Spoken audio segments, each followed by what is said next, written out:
Miguel González was the personification of the common man, a 40-year-old soul forged in the routine of Mexico City, where the days unfolded in a predictable sequence of work, traffic, and small consolations.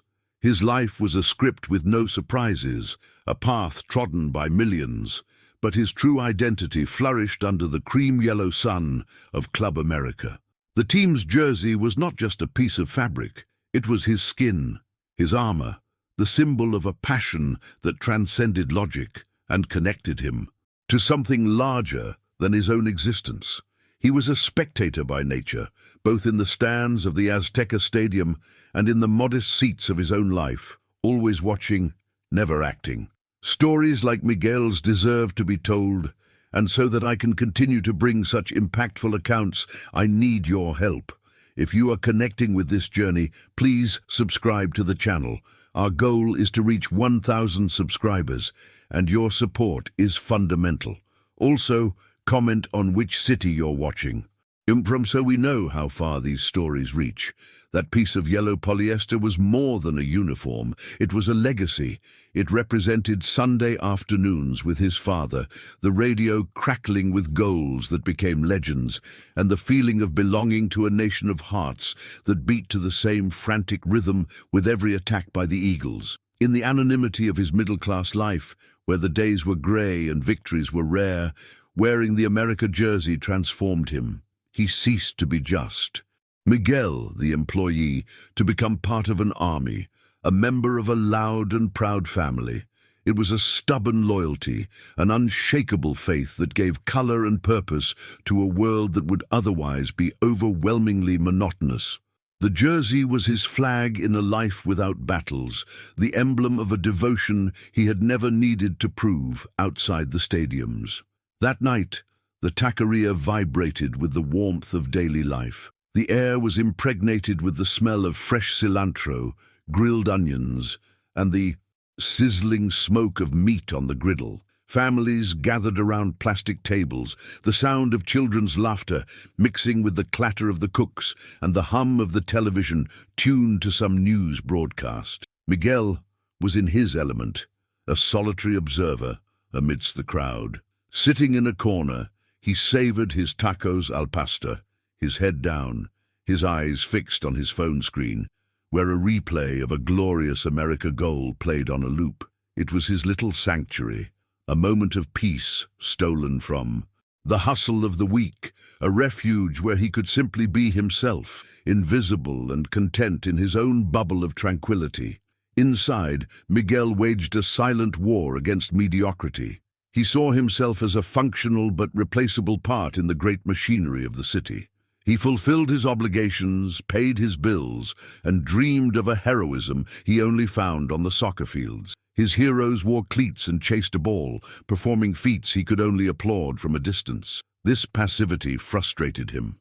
On lonely nights, when the echo of the crowd's cheers dissipated and only the silence of his apartment remained, the passion for Club América was his escape, the only place where his shouts had power, where his emotion was valid and shared. He didn't know it, but that same passion, that capacity to feel something so viscerally, was about to find a new and terrifying battlefield. Physically, Miguel was not intimidating. At 40, gravity had already begun to win the battle against his midsection, the result of years of sedentary work and the guilty pleasures of the weekend. His hands were soft, more accustomed to a keyboard than to a confrontation. He didn't have the posture of a fighter or the agility of an athlete. His strength, however, resided in a deeper place, a stubborn sense of duty, a silent inheritance from his grandfather, a man who taught him that true courage was not the absence of fear, but the decision to act in spite of it. It was a dormant strength, a reserve of obstinacy that had never been tested, hidden under layers of an ordinary life and a disposition to avoid conflict at all costs.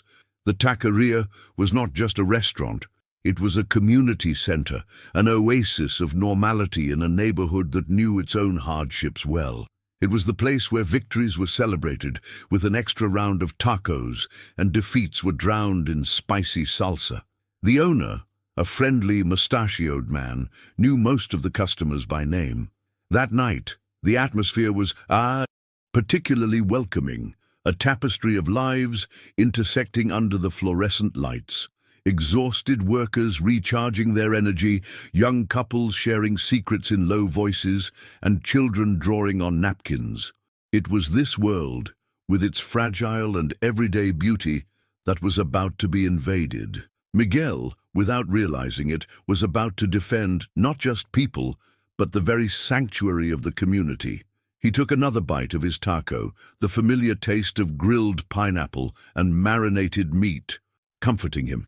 He exchanged a nod with the taqueria owner, a simple gesture of recognition that was repeated almost every week. The heat from the griddle, the sound of spatulas clanking, the lively conversation around him, all of it composed the symphony of his routine, a melody that, though repetitive, brought him a sense of security. That was his safe place, a small universe where the rules were clear and violence belonged to the TV news, not to the table next to him. This moment of peace, so banal and so precious, would be the last breath of air before the plunge into turbulent waters, the last instant of calm before the storm broke down the door. In summary, Miguel González was a man defined by his unwavering loyalty to a soccer team, a fervent fan who lived his battles through 11 players on a grassy field. His existence was that of a passive spectator, content to remain on the sidelines, cheering, suffering, and celebrating from a safe distance. He was the face in the crowd, a voice among millions, completely unaware that fate was about to hand him a front-row ticket to a real and brutal confrontation. The yellow jersey he wore with such pride would no longer be just the symbol of his team, but the shroud of his former self and the uniform of his unexpected and violent rebirth. The door of the taqueria didn't open. It was smashed in. 10 figures spilled into the place like an oil slick, their predatory energy instantly extinguishing the warmth and noise of the room. The silence that followed was heavy, dense, broken only by the frightened cry of a child. They were young, dressed in the arrogance of those who find strength in numbers, their faces masks of contempt. The leader, a thin man with empty eyes that seemed to absorb all light, stood on a chair, and his voice cut through the air like a blade. "Nobody move, everyone shut up. This is a robbery. Pass your phones and wallets to the bag, no funny business." Terror settled in, not as a guest, but as a conqueror, turning the community sanctuary into a claustrophobic and suffocating trap. The reaction was a wave of collective paralysis. Forks and knives clattered onto tables with a metallic sound that rang out like a gunshot in the deadly silence. Parents became human shields, wrapping their children in desperate hugs, trying to protect them from the ugliness of the world with their own bodies. The owner of the taqueria, whose face moments before wore a welcoming smile, was now pale, shrinking. Behind the counter, after the blade of a knife flashed under the fluorescent light, fear was a physical entity, an invisible gas that filled everyone's lungs, suffocating any thought of resistance. The entire world seemed to hold its breath, waiting. The apathy born of panic was the standard response, the silent surrender that the criminals expected and depended on. It was then that the leader focused his cruelty on a small family cornered in a booth. With a swift movement, he snatched the purse from the mother's shoulder, who let out a muffled scream. The father instinctively took a step forward, but stopped halfway, his body trembling, as the criminal pointed the knife at him. The couple's young son, perhaps 5 or 6 years old, began to cry loudly, a high-pitched sound of pure terror. Annoyed by the noise, the leader, with an unnecessary and performative cruelty, shoved the boy hard. The child fell awkwardly to the tiled floor, the dull thud of his body hitting the ground echoing. Louder than any threat, that was the trigger. That sound broke the spell of fear for one man. In his corner, Miguel felt the world stop. The initial shock was like a punch to the gut, knocking the wind out of him. Then came an icy wave of fear, a primal panic that screamed at him to stay quiet, to shrink down and disappear like everyone else. But then he saw the boy on the floor, his face contorted in pain and confusion, and something inside him shattered. The fear didn't vanish, but it was swallowed by an incandescent fury, a pure and protective rage he never knew he possessed. It wasn't a thought, it was a combustion. The injustice of that scene, the humiliation of that family, the cowardice of that act, all merged into a single point of clarity. The fan died in that instant. In his place, a guardian rose, his eyes fixed on the threat. The decision solidified in his chest, a warm, immovable weight.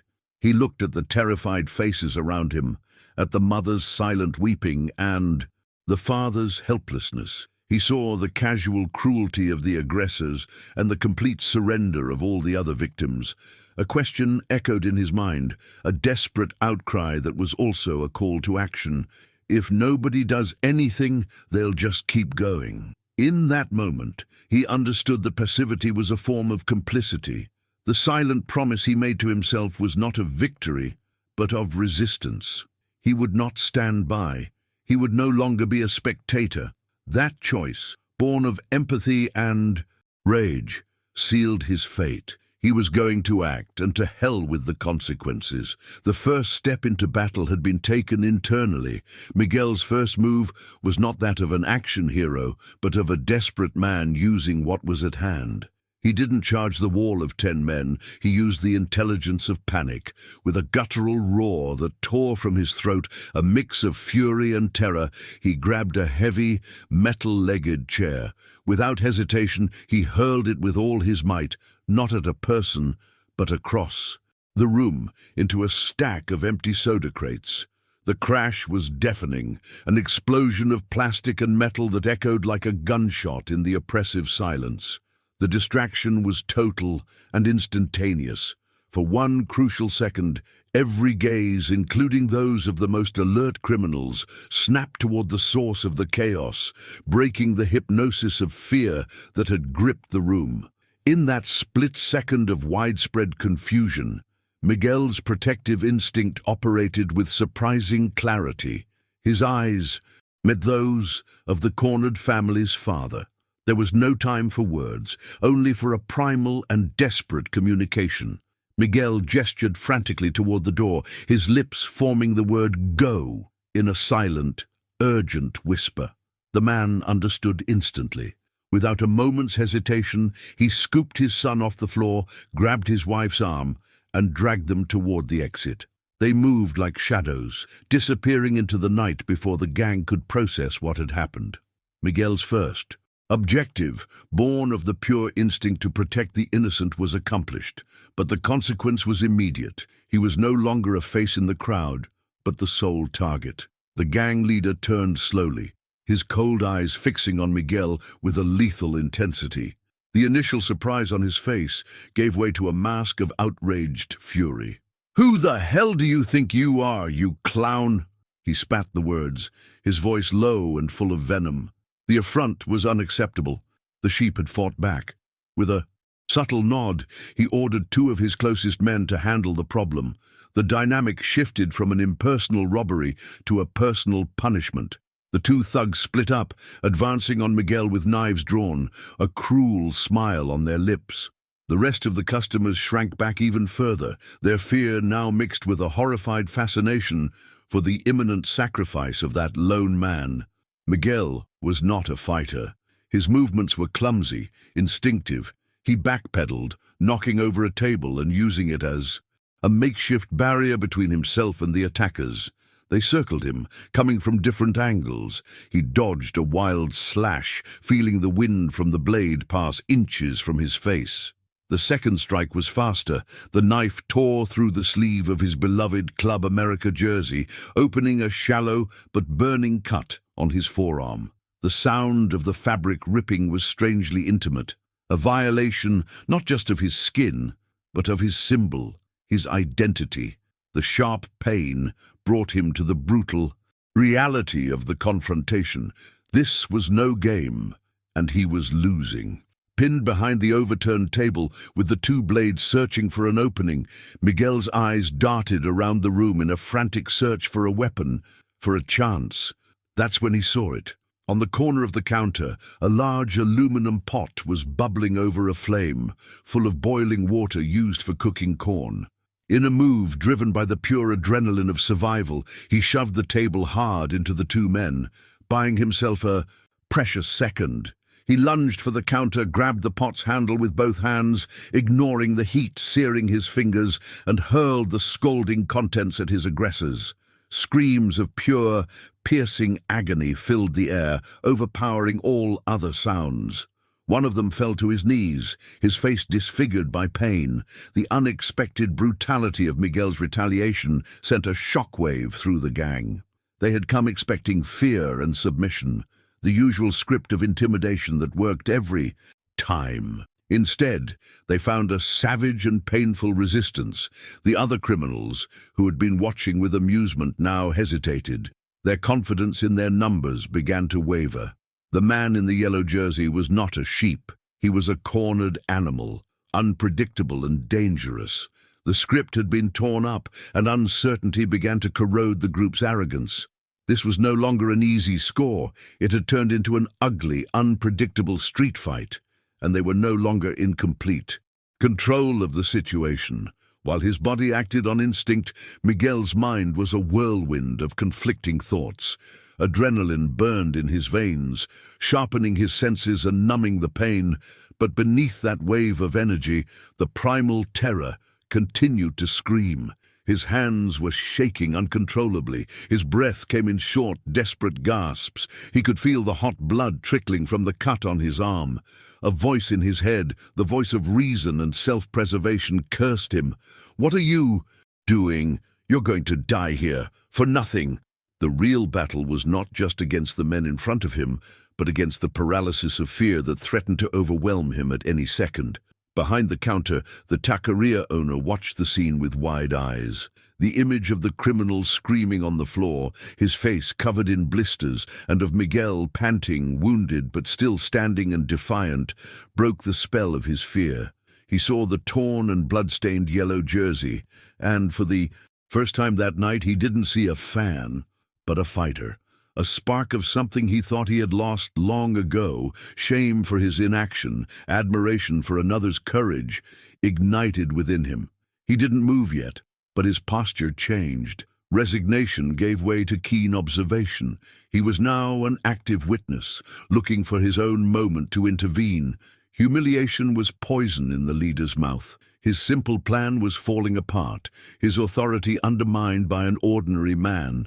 Rage replaced strategy. He yelled orders, his voice echoing with frustration, sending 3 more men to crush Miguel's rebellion. "Finish him!" he bellowed. The other gang members were instructed to keep the remaining customers under control, ensuring that one man's courage didn't become contagious. The confrontation escalated drastically. Now it was 3 against 1, and Miguel's numerical disadvantage was overwhelming. Pressed by the new assault, he was forced to retreat further, stumbling into the hot, cramped kitchen of the establishment. The kitchen was a claustrophobic labyrinth of stainless steel and danger. The floor was slick with grease, the air heavy with the heat from the griddles and ovens. For the 3 thugs who followed him, it seemed the perfect place to corner and finish their prey. For Miguel, however, the environment became an extension of his desperate body. Butcher knives on a magnetic strip, metal skewers, hot surfaces, and heavy pans, everything transformed into a potential weapon. The fight ceased to be a matter of open space and became a brutal, deadly ballet in a narrow corridor where every move could lead to a serious injury, whether from an enemy's blade or the hostile environment itself. Survival became a feverish improvisation. Miguel grabbed a thick wooden cutting board, using it as a makeshift shield to block a knife thrust aimed at his chest. The impact made his teeth grind. He spun, using the momentum to shove another attacker against the hot griddle where the El Pastor meat was cooking. The sizzle of burning flesh and the subsequent shriek were terrifying, but they gave Miguel the space he needed. He wasn't fighting with technique, but with the ferocity of an animal that refuses to die. Every punch he landed, every blow he took was part of a brutal exchange. He was being cut, bruised, his body a map of growing pain. Every second of that fight corroded him from the inside. The violence was ugly, clumsy, and nauseating. There was nothing noble or cinematic about it. It was the sound of fists hitting flesh, the smell of sweat and blood, the look of pure hatred in the eyes of men who wanted to kill him over a chair and a purse. The righteous anger that had propelled him at the start was fading, replaced by a grim exhaustion and the sickening realization that he had discovered a capacity for violence within himself that scared him. He wasn't just fighting for his life. He was fighting against becoming something he didn't recognize, a monster forged by the moment. For one miraculous instant, he managed to break free and lock himself in a small pantry, plunging into darkness as the thugs pounded on the door. Leaning against sacks of flour, his chest heaving and his heart hammering like a war drum, he had a moment of terrifying clarity. His simple life, his safe world, had all been shattered. Why do people have to live in so much fear, he thought, a silent lament. The idea that his story could serve a greater purpose emerged. From the chaos, he felt an overwhelming need for his struggle to mean something. That's why stories like this need to be told. If you believe that one person can make a difference, that courage still matters, subscribe to this channel. Your support helps us to continue. Outside, the leader's patience had run out. The humiliation of having his men, with their superior numbers, being injured and held off by a single civilian was unbearable. His reputation was at stake. This quick robbery had turned into a shameful fiasco. He wasn't going to wait any longer. Shoving his wounded subordinates aside with a curse, he prepared to break down the pantry door himself.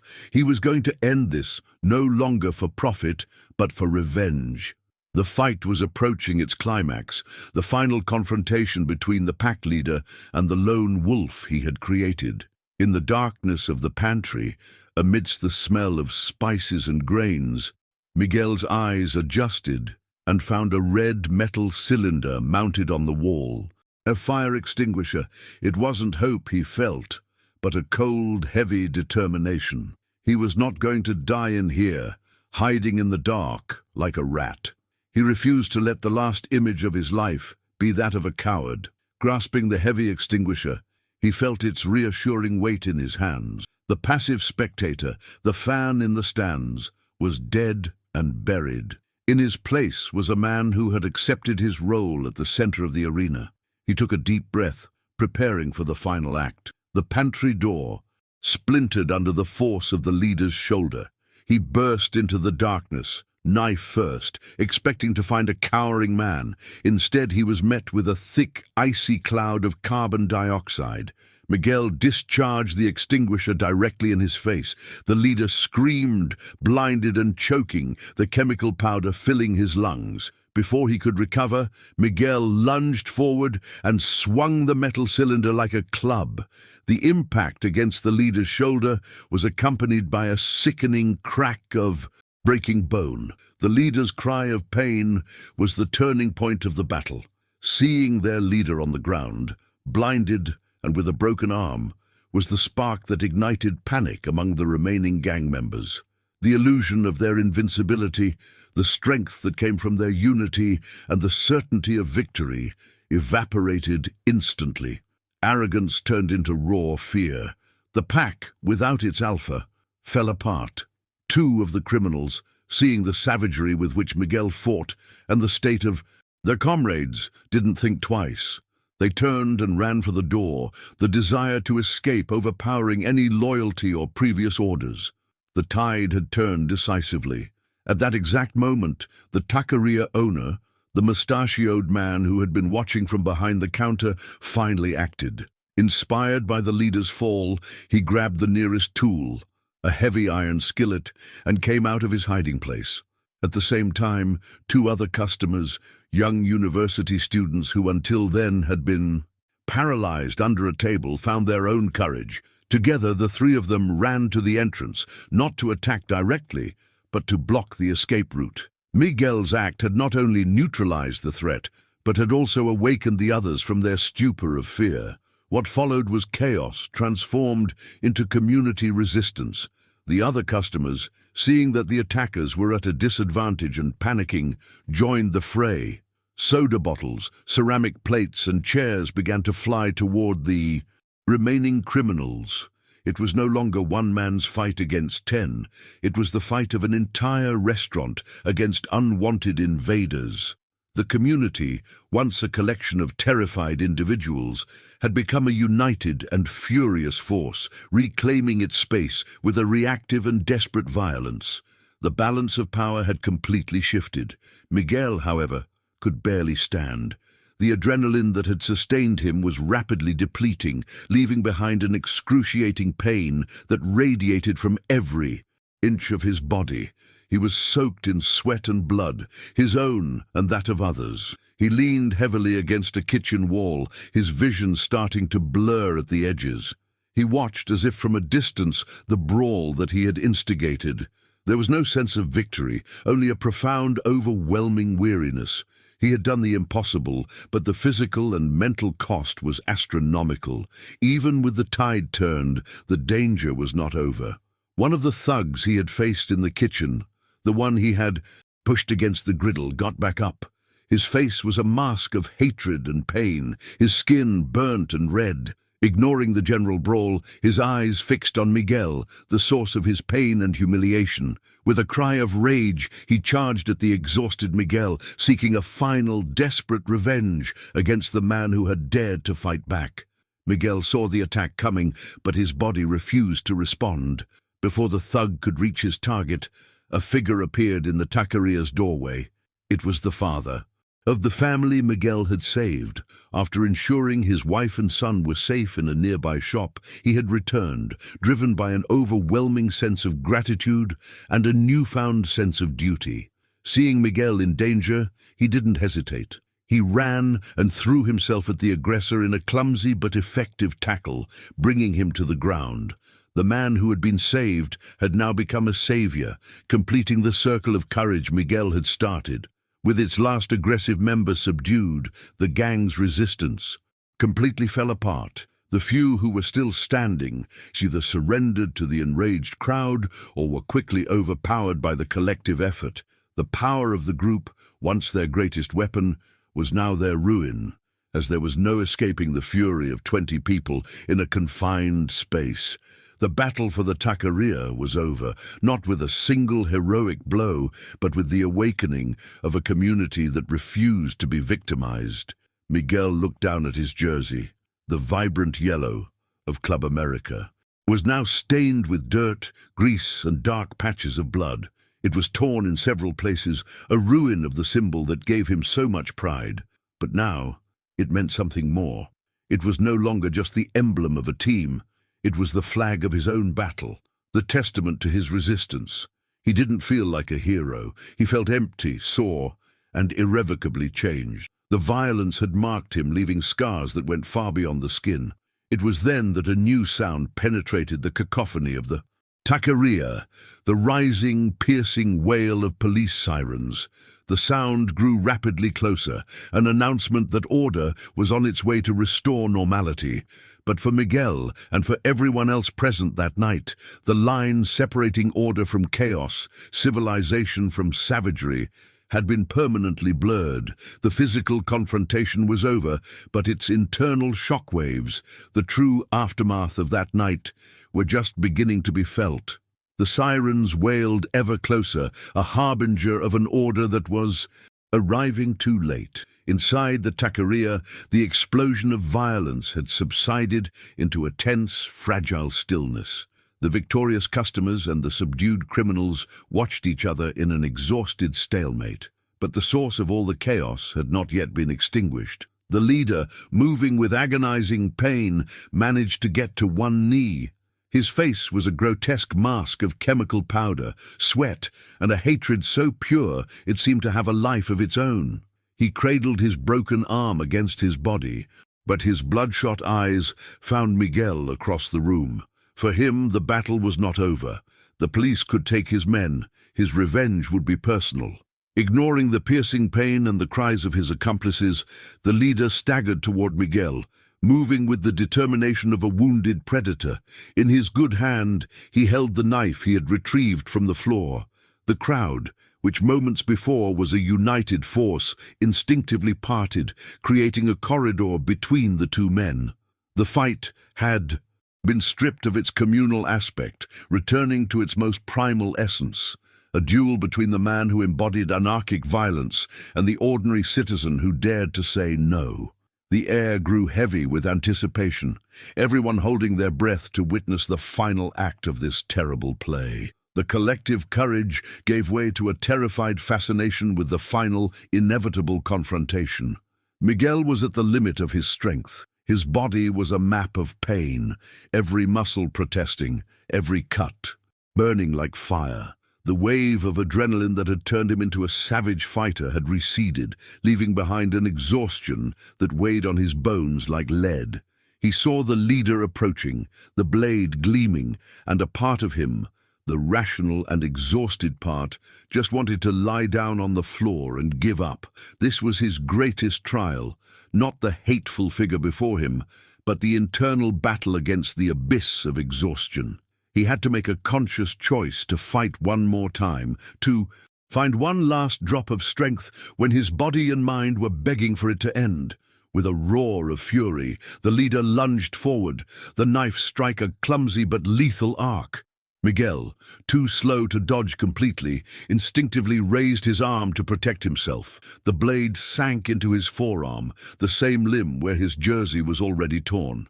The pain was an explosion of white light in his mind, blinding him for an instant. He cried out, a sharp sound of pure agony, and stumbled backward, tripping over a broken chair. He landed hard on the tiled floor, the air knocked from his lungs.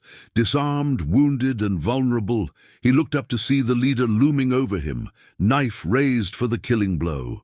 This was the end of the line, the moment of truth. Lying there, looking up at the face of death, Miguel saw not just his own end, but the victory of chaos over decency.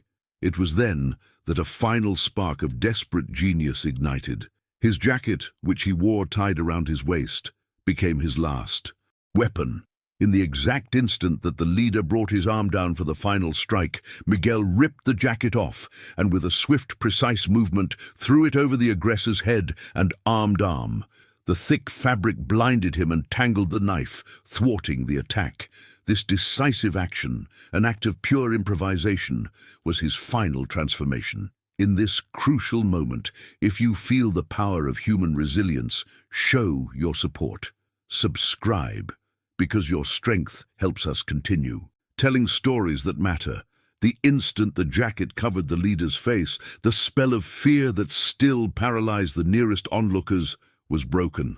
The taqueria owner and the father Miguel had saved, moved by an irresistible impulse, charged forward. They didn't wait for another miracle.